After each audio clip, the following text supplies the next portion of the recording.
I began my professional career in the 1960s, and in the discipline of history, that was a time of real controversy. In fact, the annual convention of the Organization of American Historians that met in Montreal in 1967 or 68 ended up in a riot that they had to bring police in. Not the sort of thing one usually understands from academics. The battle was one which has never really gone away. It's a battle over great man history. The argument is that what most historians did was write about famous white men. And that there are plenty of seats up here if you want to come on up. There are lots up in here. And that the great mass of humanity, certainly all women, and all other kinds of minorities were not covered at all. They just didn't appear in history books. It was almost as if they had no history. And the fight was, why aren't you writing the history of most people? Well, the answer was very simple. It wasn't a plot or anything else. It was an awful lot easier.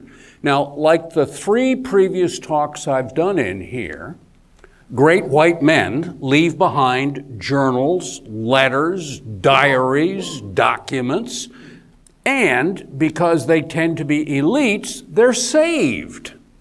That's what I've been bringing in the last 3 times and showing you, is documents saved by the relatively wealthy people of Westfield.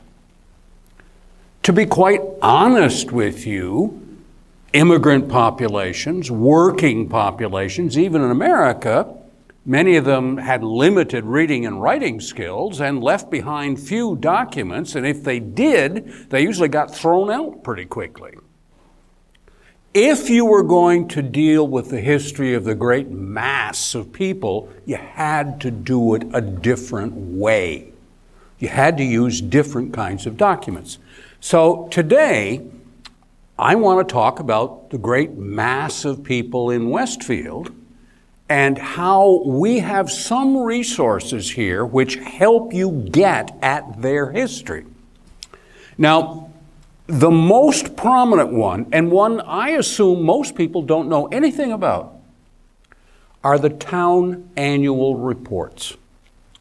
Now, these have been produced in Westfield. We have on hand here in the library copies from the 1840s right up through the late 1970s. I cannot tell you whether they're still being produced or not. I don't know. Up until the 1920s, when Westfield was a town, not a city, government was done by an annual meeting of the selectmen and all the citizens. So in order for those citizens to vote on anything, they had to have data. That meant that every organization in the government produced an annual report which the citizens sitting there at the town meeting could hold in their hand and could say, oh, I don't approve this expenditure because. So these annual reports were filled with data. Now, there's not a rule about what you put in your annual report. So when you're the chief of police, you prepare a report this year, and if you have a different chief of police next year, he may prepare his report differently. But we have the reports. After Westfield became a city in the 1920s, they continued producing the reports. Here are simply a sample of them. Here are some annual ones from the early 1900s. Here's one from 1973. Now, up until 1920s, the title was kind of unique too, because the title was the Annual Reports of the Treasurer and the Overseers of the Poor. That is, the most important organizations in the city up to the 1920s were a financial accounting of the expenses, and one of the biggest expenses was for the poor. Now, near the end of the talk, I'm going to get to why that's terribly important and why that started me down this road in the first place. But for the moment, just keep in mind that that was the title of these things right up until 1920. Now, in the fine print it says, and also the chief of the police department, town engineer, and as you created departments, they got subheadings. But these reports, and this is 1905, by 1905 this report is already 300 pages of data on Westfield. And we have them year after year after year, and you can track the data. Now, if the poor was the central part of the report for most of that time, how did you spend money on the poor? Well, one of the first places and one of the earliest places was in the town farm. Some of you may know those names as the poor farm. And it's a famous line in America, you're going to be sent to the poor farm. You don't want to go to the poor farm. Westfield had a poor farm. The earliest record I've seen of an official poor farm is about 1750, when the town built one. The poor farm that existed most of the time, and its remnants are still around, is down on Route 20, Outer Franklin Street. They're called the Toccoa Apartments, across from the Toccoa Country Club. That's the town farm. That's the poor farm. The poor farm continued to exist until 1962. Now, the poor farm idea was, if you had someone who didn't have any money and couldn't take care of themselves, they could go to the poor farm and they would be required to work for their support. And when the poor farms, town farms were built, it was an agricultural world, so they were expected to work on the farm. Problem was, that didn't work. And it didn't work for a very simple reason. Most of the people who went to the poor farm were old and unhealthy. The males were simply beyond the physical ability to do farm work. They're just reality. Most of the females could do minor sewing and things like that. So there were some females who could do some work, but most of the residents of the poor farm were the kind of people we have today in nursing homes. They couldn't take care of themselves. Now, the records of the poor farm appear in every single year of these town reports, and they list the residents by name, by age, and by physical condition. So you can track if any of your relatives ended up there. And I can tell you there are names that I recognize throughout the city of Westfield. When Grandpa gets old and helpless, and if you're not in a condition to really support him, you send him to the poor farm and let the town, quote, welfare services take care of him. Now, not only do we have that, but we have this volume here. This is the admission records for the Westfield Poor Farm from 1902, I want to give you the exact dates, from 1902 to 1941. And you've got the admissions and demissions and records of every individual in the Westfield Poor Farm. There are names you would recognize in there. Now, as I said, most of the residents were old, and I can tell you most of them were males. The Westfield Poor Farm had beds for 60 people, and its long-term residents, that is more than 6 or 8 months, tended to be about 20 to 30 people. The others came for short periods of time, sometimes died quickly, sometimes were transferred to other agencies, because one of the problems with the aged is dementia. In those days, if you had dementia, you were called insane. And at one point, Westfield was supporting 28 people in Northampton, in those days called a sane asylum. By the way, if you went to Northampton, the town you came from had to pay your keep. Just as the ones who were sent to the home for the blind, ones who were sent to homes for what would become, in the language of those days, the retarded, you had to keep paying their keep. Now, unfortunately, every once in a while, you find children there. Now, it wasn't designed for children, but they occasionally show up. And most people recognized that wasn't a good idea, so they had to develop something else. So one of the things they had in addition to the poor farm was out care.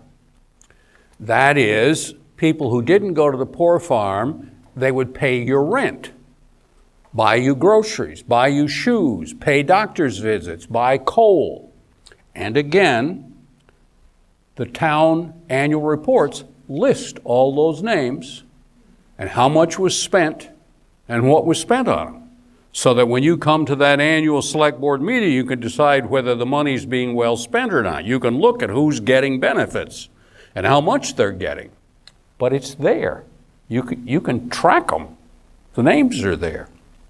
And as I said, if you're poor, needed to go to Northampton, or needed to go to the home for the blind, or needed to go to the home for the asylum, the town had to keep paying for them. And that's listed too in out care. In addition, the town hired a town physician. In time, as we get to the 20th century, it will be called the health department. But in the 19th century, it was a doctor. And that doctor provided free, town-paid health care to those who couldn't pay for it. So there was, it wasn't called welfare, but there was an extensive public welfare system in Westfield from the very early 1800s that took roughly 20% of the total taxes of the city, which is why the annual reports are titled Report of the Treasurer and the Overseer of the Poor. But there was one other category that appears after 1860. By state and federal law, veterans of the Civil War had to be cared for if they became indigent. And there was a separate category of care for veterans and their families, where you find public support. Now, as I said, children were always a problem. People felt very uncomfortable with children being placed in the poor farm.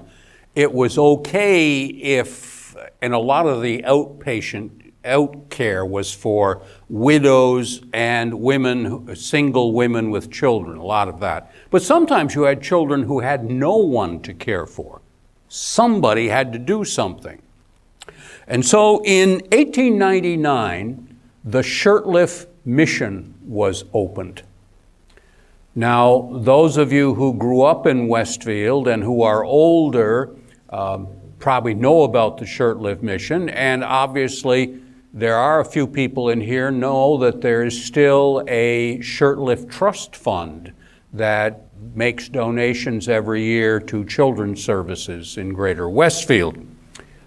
The Shirtlift Mission was on Franklin Street, right where the tennis courts are now. When I came to town, it was called the Bernard Rest Home. Some of you may remember that because it was closer to times that disappeared. But that was the Shirtlift Mission. David Shirtlift was from Blandford. He was an old miser. Born in 1818, he was a farmer and ran a general store in Blandford. Accumulated a fair amount of money, and for some strange reason, when he was 51, decided to become a congregational minister. He never had a pastorate. He just had taken a religious turn. For some reason, went to Boston and became associated with various children's services in Boston. Worked there a few years, came back to Westfield, settled in Westfield, and began to buy up rental properties in Westfield in the late 19th century. About the only thing that was said about him, other than the fact that he was a noted miser, was that he loved little children. And he used to sit on the front porch of his house on Hampden Street, and neighborhood children would collect around him. Well, when he died, he had left his fortune for those days to the benefit of homeless children. And the Shirtlift Mission House was opened on Franklin Street, and it lasted until 1962. It was a place for children aged 3 to 17. In most cases, these were not orphans. In most cases, they were what we today would classify as foster children.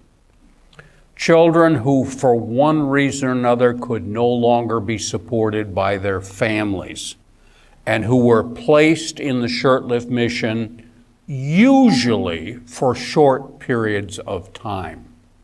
However, some children spent years there. The Shirtlift Mission was very successful in town. It generally housed somewhere between 40 and 70 children at any given time. We have part of the records of the Shirtlift Mission, and they are the only collection of documents in the archives which are restricted of access. And they are because what we have are the admission records, which describe why the child was there. And so it explains family circumstances. In my time here, we have had 2 people come in and search for their relatives in the Shirtlift Mission. One, we could find no record of him, and all this woman knew was her father said he had been brought up in a home in Westfield. And she was checking, and we did not have a record of him. The other one resulted in a biography. There's a man by the name of Leonard who was one of the founding figures in the Boston Marathon. The marathon really became big after World War II, and he's one of the Boston runners, one of the founders, was an activist in the Boston Marathon, and a few years ago, somebody wrote a biography of him, and he had always said that he had been brought up in the mission, and they came and checked, and we found his record, and he was a claim to fame. He had run away from the mission 4 or 5 times and been captured and brought back. It wasn't necessarily a place that you wanted to be.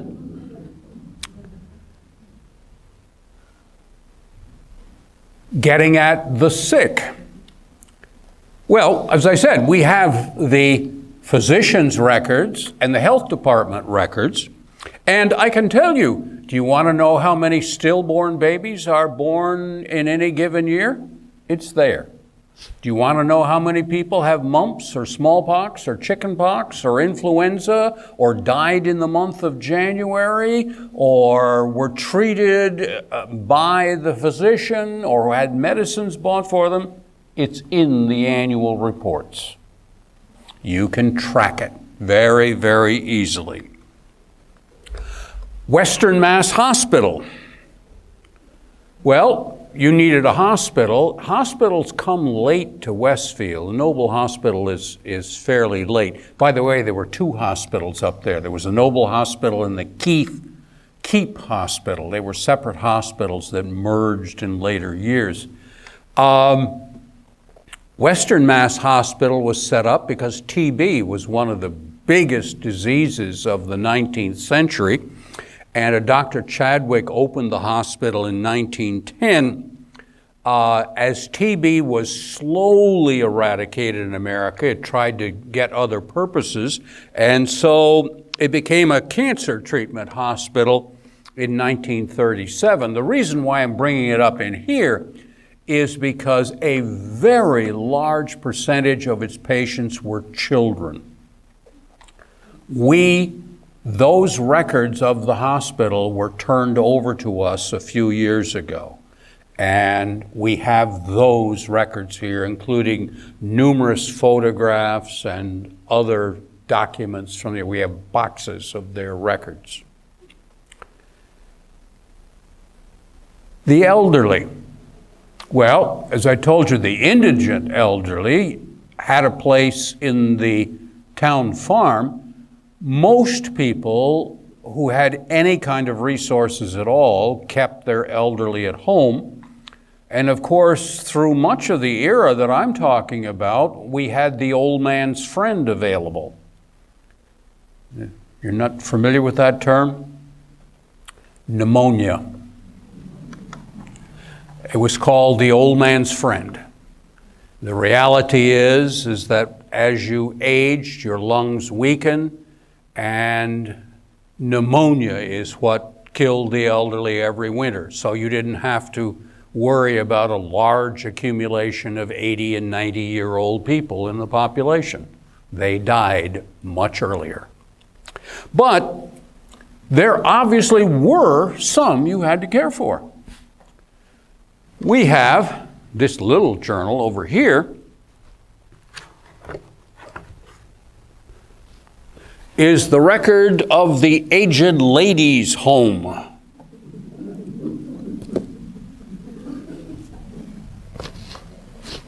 Women in those days, if they got past childbearing years, lived longer than men, just as they do today. Obviously, the key words there is childbearing years, because up to that point in time, most men could expect to have more than one wife. It's just reality. We have the record of the Aged Women's Home, which began again in the 1890s, was always shaky in its finances, which you can clearly see from in here, and will ultimately turn into the Sarah Gillett Home for the Aged, which was on Broad Street. And in 2 weeks, I'm going to be talking about the Sarah Gillett Home and the Gilletts. But, and it survives today in the Sarah Gillett Foundation, which still has a fund and still makes donations for the help of the aged.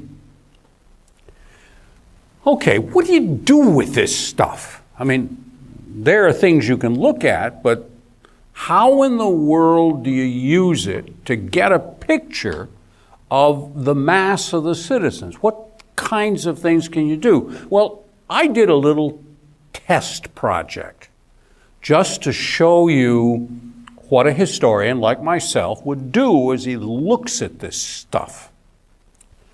I took the period from 1890 to 1910, using mostly the town annual reports and the other kinds of documents. And I chose that period on purpose because that was a period of massive change in Westfield.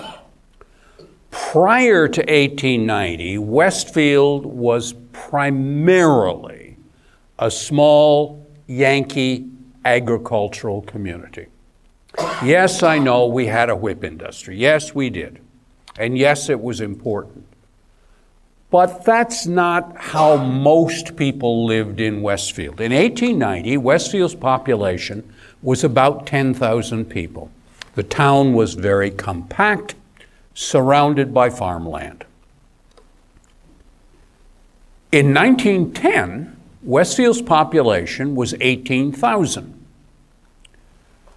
There had been almost 100% growth in population in that 20 years. Now that exactly matches the era of massive immigration into the United States. Between 1900 and 1910, 9.7 million immigrants flowed into the United States. And that was true in Westfield too. In 1890, Westfield was about 80% Yankee and about 20% German and Irish. In 1920, and I had to go a little later to get to the census figures, in 1920, 47% of the Westfield population was foreign origin, Eastern and Southern European Catholic. There's a massive change in Westfield's population composition. There's another reason I picked that era. In 1893, the year of the World's Columbian Fair, the Columbian, quincentennial, America went into deep depression, 1893.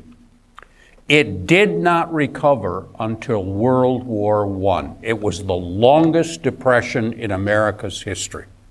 It's not one that people usually write about or know about, but there was steady deflation of prices and value, steady deflation of wages, and in fact, if you look at U.S. labor history in this time, this is massive labor strikes and demonstrations across the United States, the rise of Eugene Debs and the Socialist Party in the United States, the rise of labor unions and battles, because the economy has gone to hell. In 1893, all of the Westfield whip industry shut down and all of the associated industries. In the summer and early fall of 1893, Westfield had somewhere between 50 and 75% unemployed.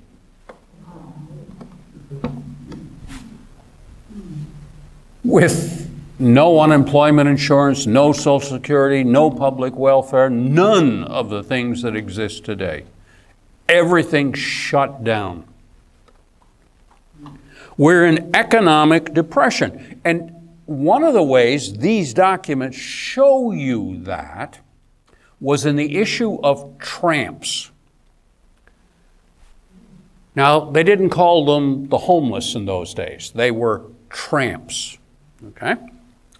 Now, there was a custom in America that tramps could get a free bed and meal at the police station for one night, and then they were moved out of town.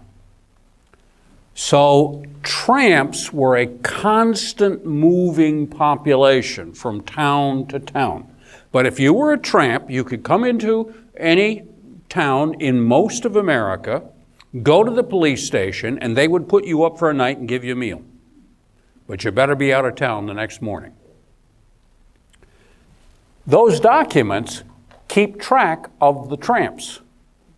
It's a crazy little piece of data, but it keeps track of the tramps. Because the police have to account for their expenses for putting up the tramps. And so each year they account for how many tramps they gave a bed and board to. In 1891, the police department fed and housed 541 tramps. Now that's roughly normal for the few years that I checked before that. somewhere between 450 and 500 tramps would pass through Westfield. In 1894, 1 year after the economic collapse, the police department put up 1,700 tramps. And that number never fell below 1,400 per year for the rest of the period I looked at. So you've got a massive floating unemployed population during this period of time. In fact, the numbers are so big that the police department simply can't house them. And so Westfield created a tramp yard.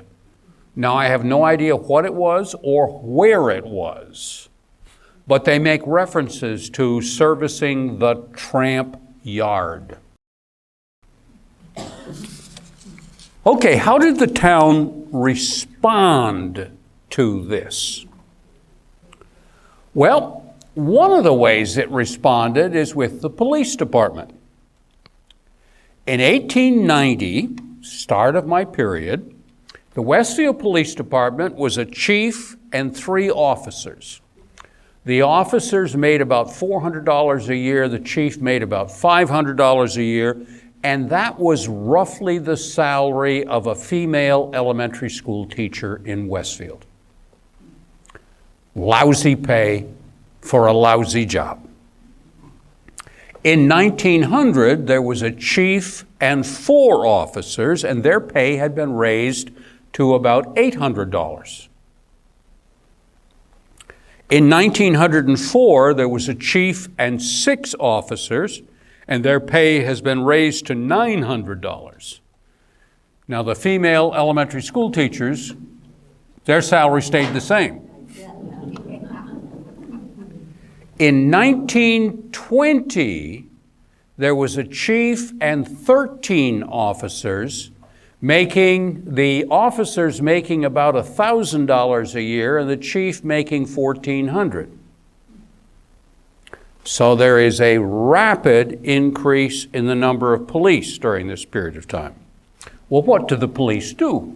Well, they make arrests. In 1890, the chief and 3 officers made 250 arrests. 160 of those were drunks. 304 more drunks were simply sent home and not arrested. Westfield did not have a lot of crime.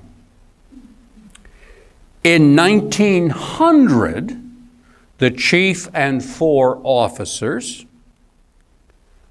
arrested 274 people, not many more, of whom 214 were drunks.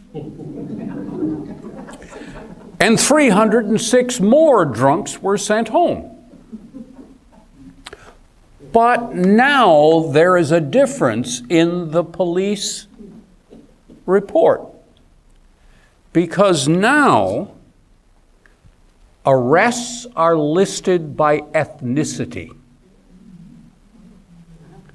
For the first time, we're recording who's getting arrested.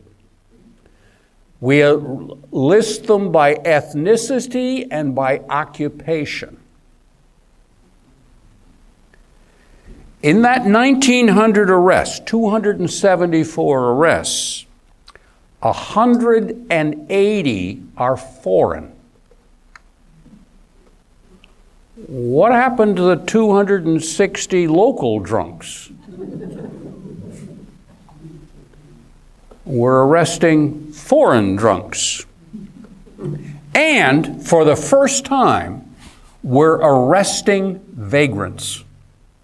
Now, prior to this time, we didn't arrest vagrants. We gave them a meal, sent them on their way. Now I have no idea. Maybe the vagrants are committing a crime. I don't know. They don't tell me that. But I notice that we're now dealing with the vagrants differently.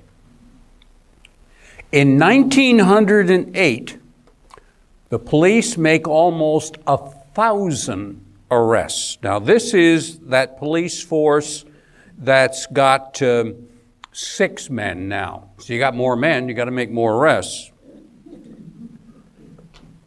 Drunks are still the problem. 452 of them are drunks. However, we also have arrested 170 vagrants. Of that nearly 1,000 arrests, we've got 177 Poles, 97 Irish, 17 Lithuanians, 64 Italians, 4 Turks, 3 Syrians, and it goes on. By the way, I should tell you,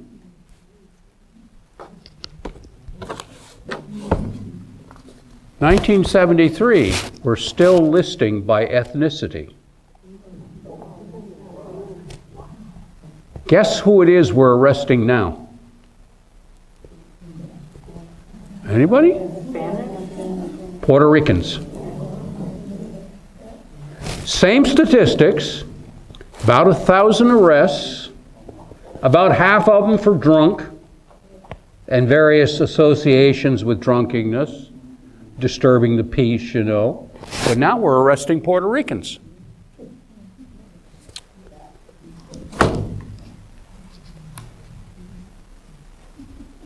A historian looking at this gets a picture. Massive crisis in the community. The population has doubled, and it's doubled with strange people. What do?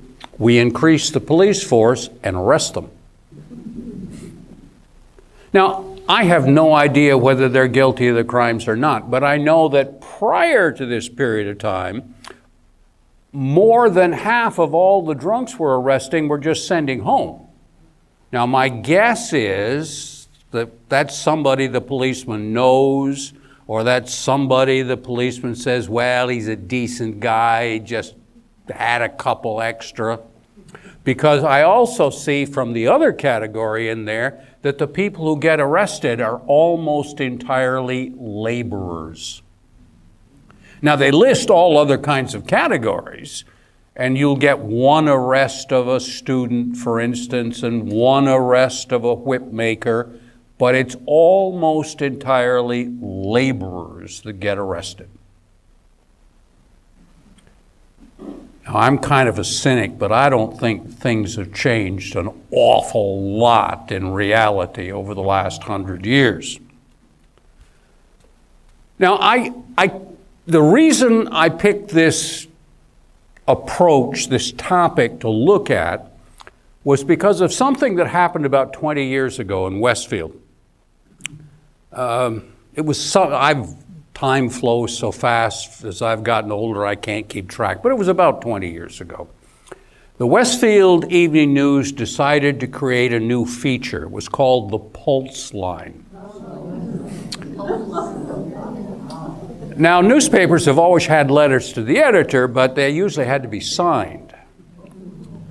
The Pulse Line was you could call in and say whatever you pleased, and you didn't have to have your name associated with it. And those of you who are familiar with the Westfield Pulse Line in those years may know that it deteriorated rather quickly into name-calling and insinuations and all other kinds of things. One of the things that was featured in the Pulse Line pretty regularly were attacks on the immigrants. And the theme was a theme that has been repeated not just in Westfield, but in every part of the United States in every generation for a couple of 100 years. Why are they getting all these benefits? My family didn't get them. It's not new. Now, that bothered me a little bit because I knew that the town had what we would today call welfare resources. I knew the town had them, and it had it fairly extensively. By the way, the amount of money that was spent on the poor and the aged and the sick and the children also doubled during that period of time I was looking at. So the town is spending money. However, it appears it was not going to the new immigrants. About 1900, the town shifted from a board of overseers to a single person called an almoner. And so what you see is the almoner's report. The almoner was a single male whose job it was to evaluate all requests for aid and decide whether to give it or not. So he screens. And his report says, I screened people carefully to make sure that aid was not given to anyone who did not deserve it. And of course, that's what he's going to say, because the taxpayers want to be sure their money is being well spent. My guess is that if you were a Lithuanian Catholic who didn't speak English and came before the almoner in 1905, you probably didn't get much money. Now, that's not necessarily the case, because you have to look at the other side of it. Think who these new immigrants were. They were people who came from countries where governments were bad.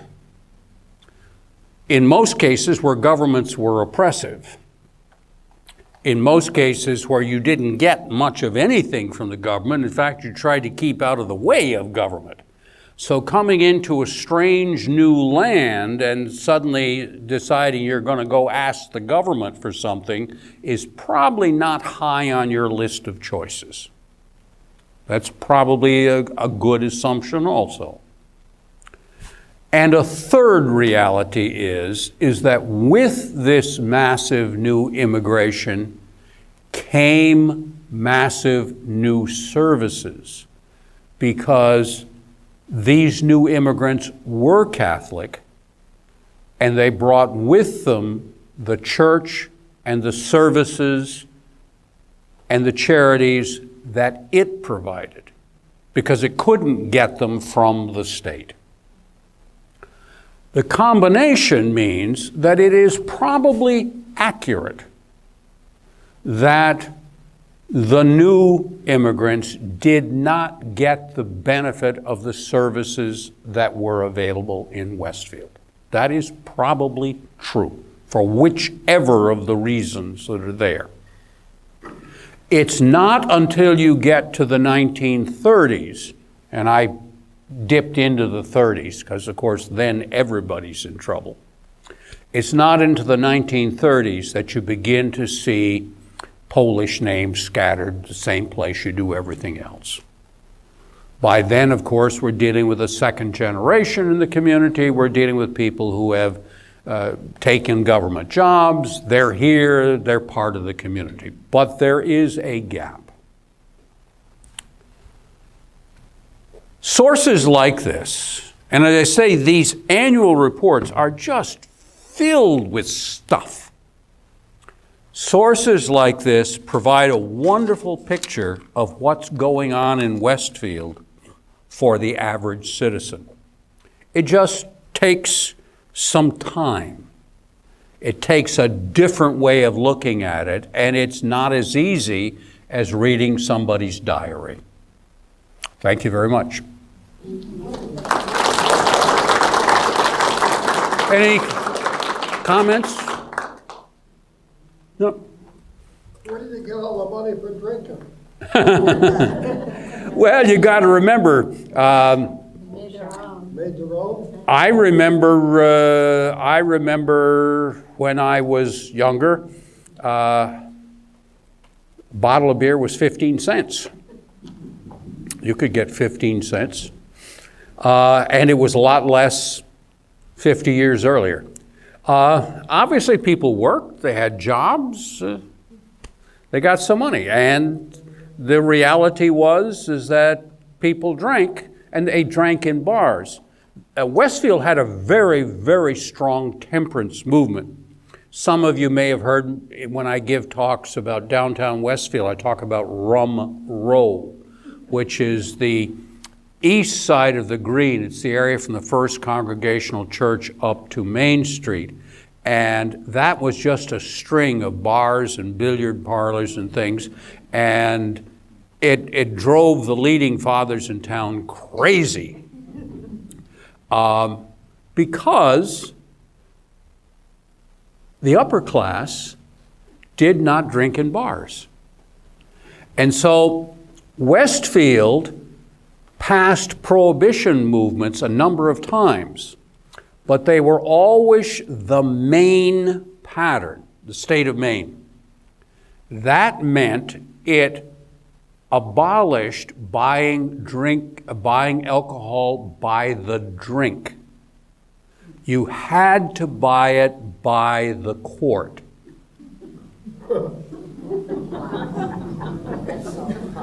So to answer your question, if you're a working man in Westfield and you stop in at the bar for your 5-cent shot and a beer, you can't drink.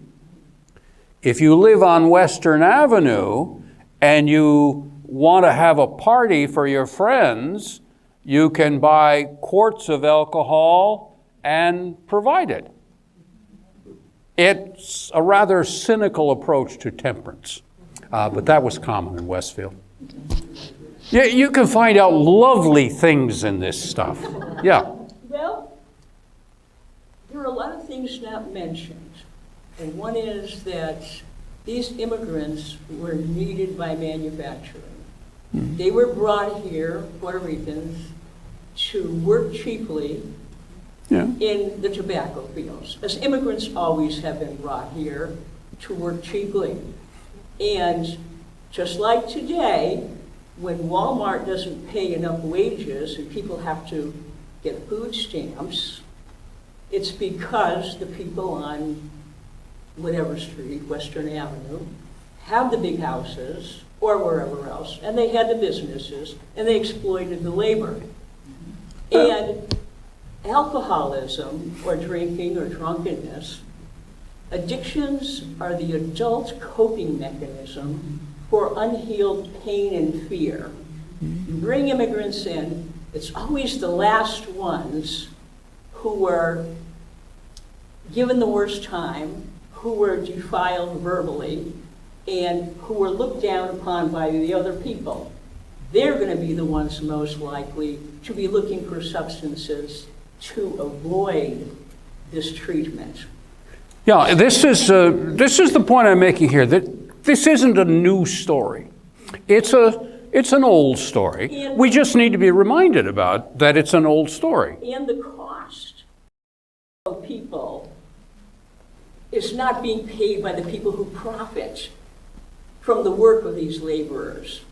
No. So that in other cultures is looked upon so that you don't have these problems. Our culture has these problems because there's a wealthy class who thinks they're better, who owns more, and then has the decision to look upon other people in a different way. Well, it's part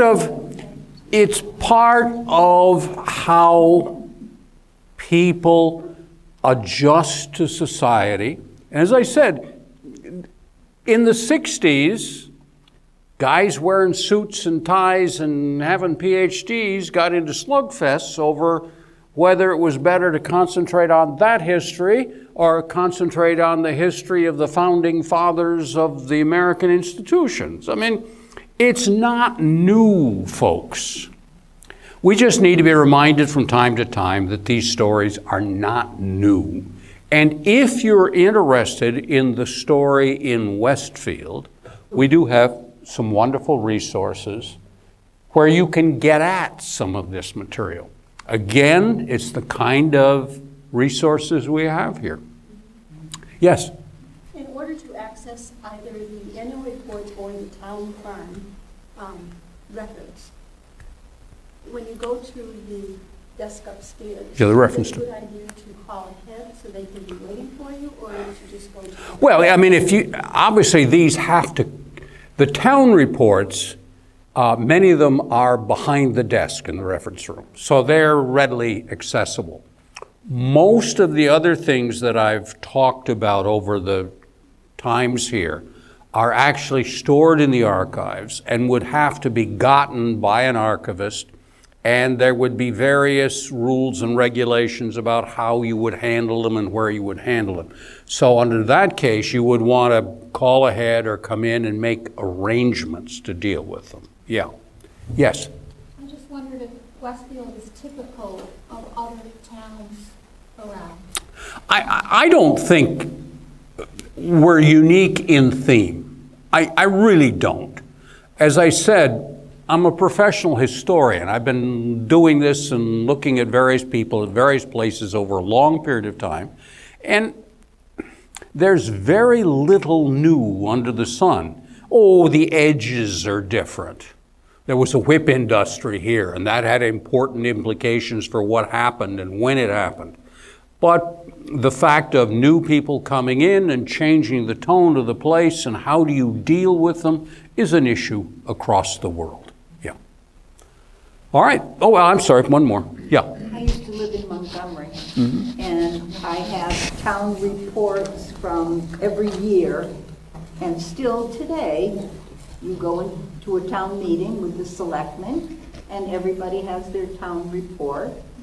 Oh, yeah. So, the hill towns are still the way that used to be years ago. Yeah. Any town that still runs with selectmen and a town meeting is still producing these. Now, I do not know, as I say, we have on file the ones in Westfield up through the 1970s that still were produced in the same way.